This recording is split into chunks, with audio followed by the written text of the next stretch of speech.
Hi friends, Amy Seifert here, speaker and author of Grace Looks Amazing on You. And today's verse is Romans 8:28 that says, "And we know that in all things God works for the good of those who love him, who have been called according to his purpose."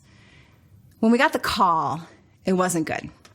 The doctor on the other end said Crohn's disease, and I didn't even know what that was, but it didn't sound good. It was the diagnosis for our 11-year-old boy at the time. And over the next few weeks, I got a few messages with people sending this verse to me, but it wasn't comforting to me because the situation wasn't good. I needed to let the sad thing be sad. And my dear friends sat with me in the sadness and the suffering. And it reminded me of Dallas Willard, who says, God is always where the suffering is. But then I started to ask some questions. How is this chronic disease good? And maybe you've asked that too. How was this abuse good? How is this divorce good? How is this injustice good? Well, it's not.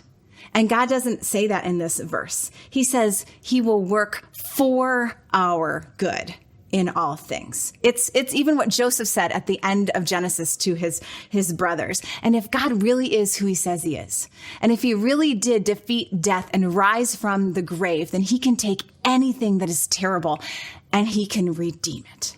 This verse also says that for those who love God and who are called according to his purpose. And maybe today you're wondering, am I called according to God's purpose? And I want to assure you, yes, you are. Jesus stood up in front of a whole crowd and he said, if anyone is thirsty, come to me and I will give him living water.